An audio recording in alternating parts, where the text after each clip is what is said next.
Well, good morning, y'all. This is the Monday after Easter, and I am in the kitchen. I was gifted a bunch of cabbage, and so I thought I'll make some slaw. And then I found another recipe for something called, I hope I'm pronouncing it right, Curtido.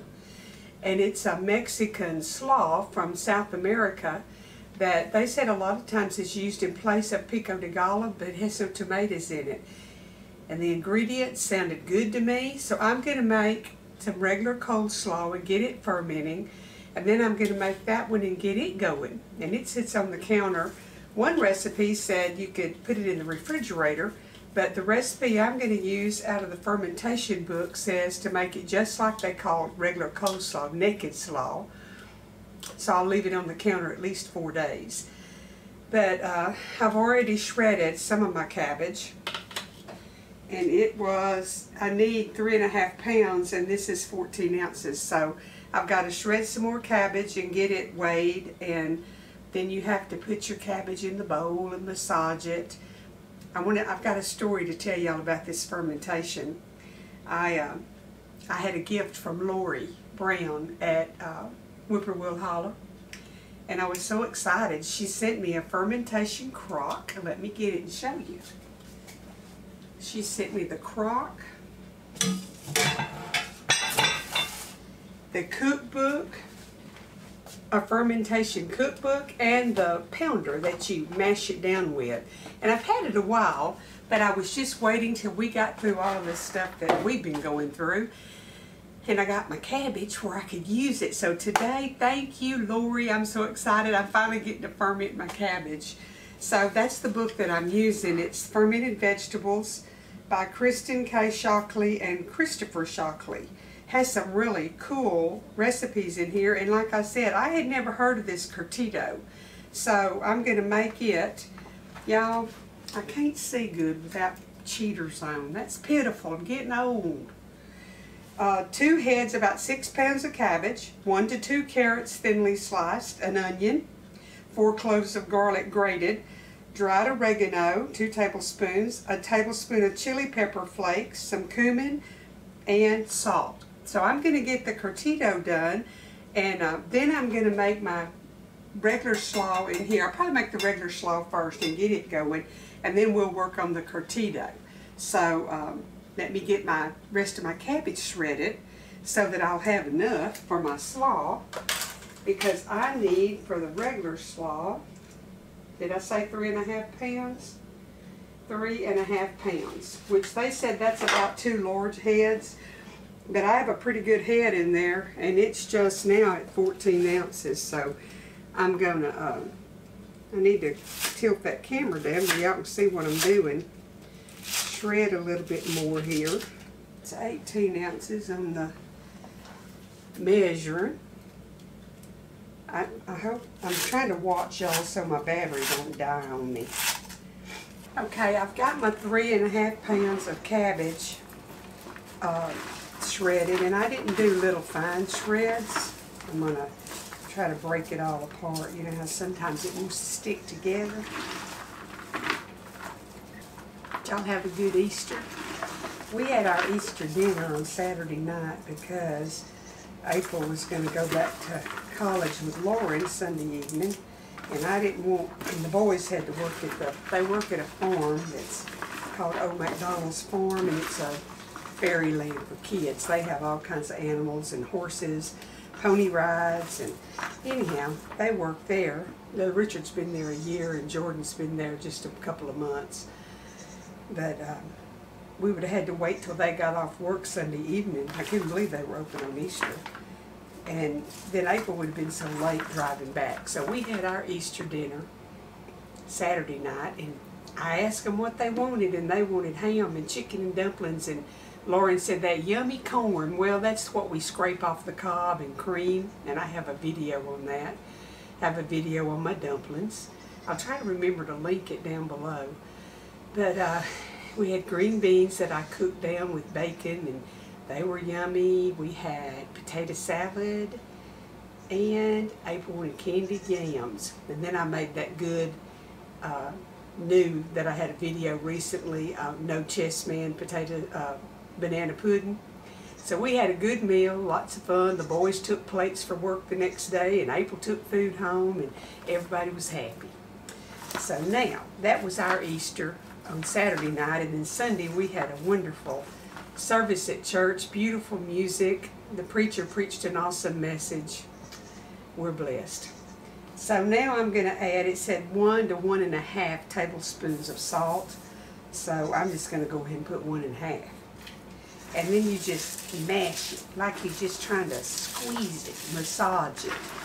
And what you're doing, that salt will start to make it release some of its liquids. And it should make enough liquid that you'll have some juice in your ferment over there. And I'll have to just see how it turns out.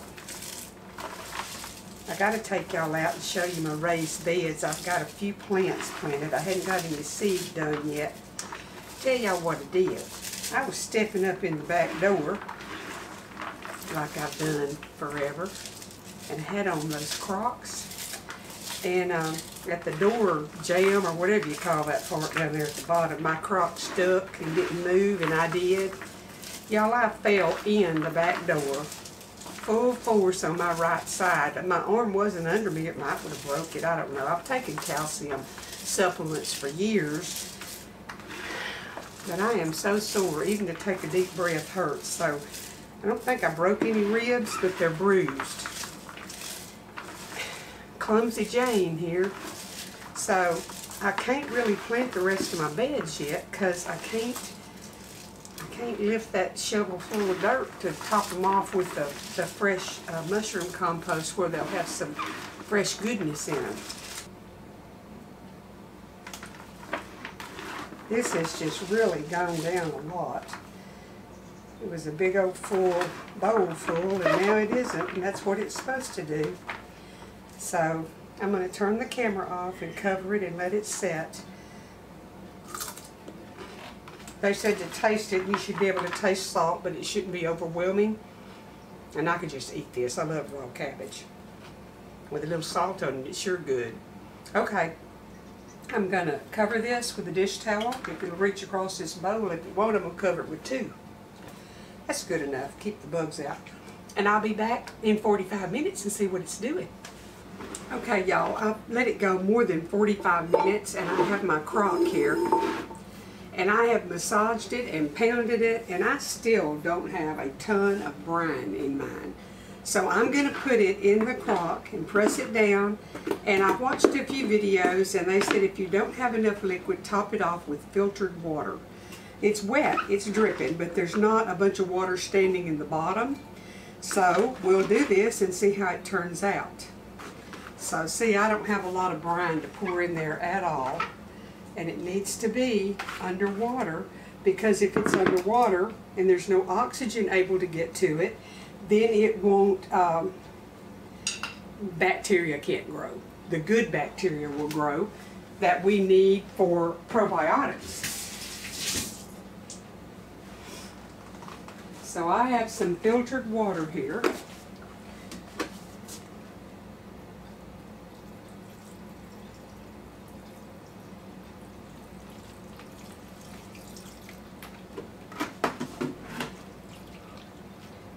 I think that's going to be enough. I do need to taste it and make sure that it's still salty enough to brine my stuff with adding that water. Oh yeah.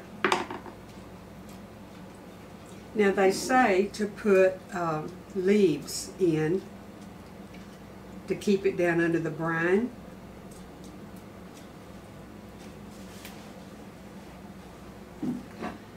This is water from my Berkey, and then I run it through my Brita just to be sure that it has no bacteria in it. And I didn't save any big leaves to put in there.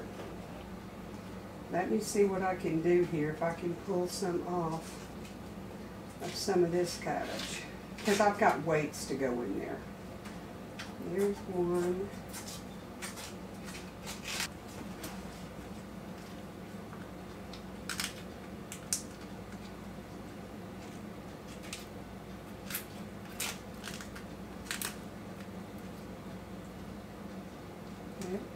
And then when it's done, you just put these leaves out and throw them away.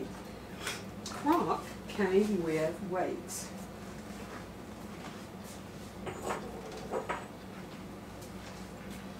I'm going to rinse them off one more time. I'm going to put them down in there. I'm going to get the camera and just bring it over here and show y'all a screenshot down in there that everything's under the water. Can you see that they're down under it? You can see it moving. So I'm going to sit this on the counter, and it has to sit for several days, minimum of 4. And then you taste it to see if it's as sauerkraut as you want. So I'll be back in 3 or 4 days and show you what has happened to it and if I'm happy with it or if I'm going to let it go longer. Well, good morning, y'all, and welcome back to Apron Strings. Whew, I've been here and there and everywhere since we started this video making our sauerkraut. And it's been about 10 or 12 days. And I've been tasting it periodically, and it just wasn't quite where I wanted it yet. So today I'm going to bring the vessels over here to the butcher block, and we'll taste of them and see if they've softened some, what the crunch is and what the taste is, and if it's something that I'm going to do again. I can already tell you, yes, I will. I keep fermented food in my icebox all the time because of the good probiotics that you get from the fermented juice and the food itself. I follow a lady, and I think it is Cultured Food Life, I think is the name of it, that I read a lot of her stuff and go to her website. And she said that one time her son had gotten food poisoning, and he was just throwing up, his stomach upset and just sick as a dog, and he called her. And she said, I'll be right over. So she took him some vegetables that she had fermented, and she told him to take a couple of tablespoons of the liquid from them every couple of hours, and by evening he'd be able to watch the ball game and wouldn't even be sick. Well, he didn't really believe her. By 5 o'clock that evening he was up and never felt like he had been sick at all. So that made a believer out of him.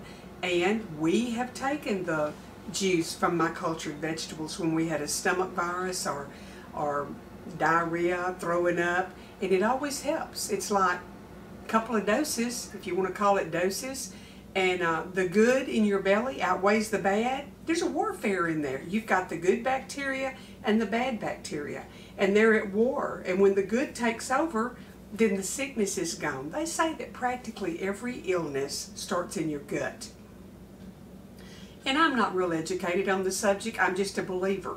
So you might want to do some research on gut health and probiotics, and it might make you decide that it's worth it to have some of it. Now, if you don't want to make cultured vegetables at home or fermented vegetables, there's a brand that is very good, and it's called Bubbies, B-U-B-B-I-E-S. They have dill pickles that are to die for, and they have sauerkraut and other things. Also, kimchi is full of probiotics, and you'll get it in the refrigerated section at your store, wherever that is at. Different stores have it in different places, but you need to ask them, where's the refrigerated sauerkraut, the refrigerated cultured food, and you can buy it. It's a little pricey. A jar of the pickles is like $8, but if you keep them for when you need them and don't just scarf them down because they're good, you will have some in your icebox to use when you need it. So I'm going to run over here and bring my crock and my gallon jar back, and we're going to taste of this stuff, and we're going to see what it's all about. See how. Okay, the 2 recipes that I have here are from Fermented Vegetables. This is the book by Kristen Shockey and Christopher Shockey, and it's on page 132 and 133. The sauerkraut is called a naked kraut, and the other one is Curtido, C-U-R-T-I-D-O.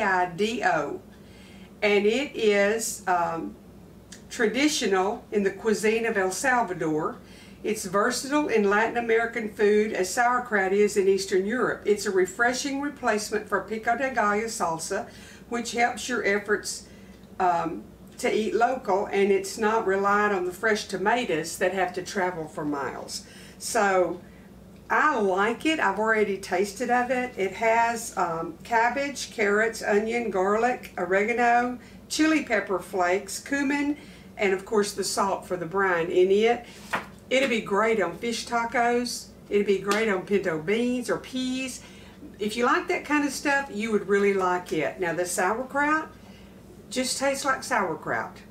I am going to taste of both of them. I'm going to put some of each one out in a little bowl and taste of it, but I tasted it last night and it was wonderful. Now you can let it sit out for 3 to 5 days or longer. It's according to your taste and how sour you want it to be.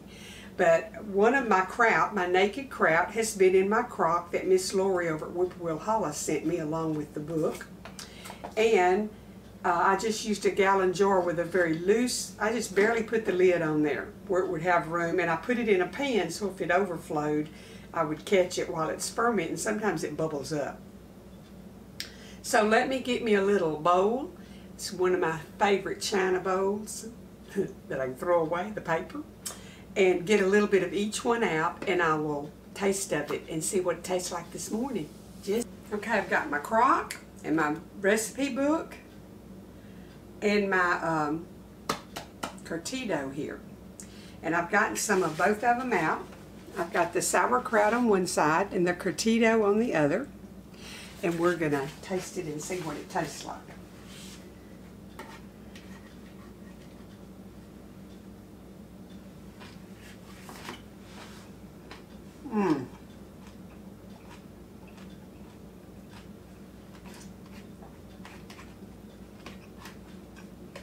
It's still very crunchy, but oh my, the flavor. And I like the crunch. So let's try the kraut.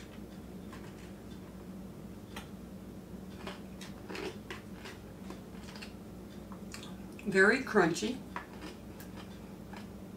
but the flavor is good. And it's nothing like the sauerkraut that you get in a can at the store. If you've never tried fresh fermented, like I said, if you don't want to make your own, buy you some in the cooler section at the store. Also, Costco has a container of it that they sell that's wonderful. Let me get some tea. I hope y'all will try fermenting some food. If you don't want to buy the book, you can go to that website, Cultured Food Life. She has a lot of free recipes and information. Or you can join her site, pay more, get more. But you can learn everything you want to learn just checking on YouTube. She has a lot of videos. Other people have videos fermenting and culturing food. And when I first got into this, I watched a lot of different people. I would write down their ratio for salt to liquid, and that's how I did my first ferments. But I want y'all to try it because it's healthy for you. And we may see a time that we can't get hold of medicine, and if you have some fermented food in your refrigerator, it sure will be handy because it has lots of nutritional benefits and health benefits. Now I'm fixing to load my little baby car up and head back to A&M. Lauren has this week, a partial week next week, and a day or two the next, and she's out. So I'm going to go stay a few days with her, and I'll be back and get another video up for Saturday. The good Lord bless and keep y'all. Hope you're stocking your pantries. The news isn't giving us any better outlook for our future except empty shelves and shortages. A lot of the stuff that comes from China, a lot of our medicine comes from over there. Y'all better get you some stuff ahead, the over-the-counter that you can get. Prescriptions, if you can get prescriptions for stuff that you take, because we may not be able to get it. So y'all be wise. Coffee and tea are probably going to be limited because they come from overseas. The things that you really enjoy that would make an otherwise horrible day a little bit better, try to get you a little bit of it ahead. And be wise when you use it. It's kind of like when you have to haul water in when the well's down. You don't just use that water and let it go down the drain. You're careful with it. Well, with the thought of we may not be able to get this in a few months, kind of be stingy with stuff and make it last. I know, I get on this soapbox at the end of every video, but one of these days y'all are liable to walk back down memory lane in your mind and think, I wished I'd have listened to Miss Gay. What are we going to do? Don't let that be your story. Go ahead and get your pantry stocked. Get you some stuff ahead. And I hope in the next few videos I can sit down with a list and tell y'all some things that I feel are important to have some extra of that you can make meals from. It may not be what you really want or you would like to have, but it will be life-sustaining, and that's what we're having to look at. Stock your pantry with stuff that'll fill your stomach, keep you satisfied for a while, and it will be life-sustaining in case of a shortage. Okay, I'm hop down off this box real carefully and run back over here and get this video edited and get it up. And I'm going to use my new pasta machine again pretty soon because I got some pointers from my friend Ellen over at Bread Baking and, is it Bread Machines? It's Ellen Hoffman. I'll have to memorize the name of her channel, but she is such a wealth of knowledge and she helped me a whole bunch. So I'll try to remember to put her link down below. And if you want to know anything about baking bread in the Zozarushi bread machine, go watch her. And you could use her recipes and make it by hand if you wanted to. She got some blue ribbon bread recipes on her channel. I'll talk to y'all later.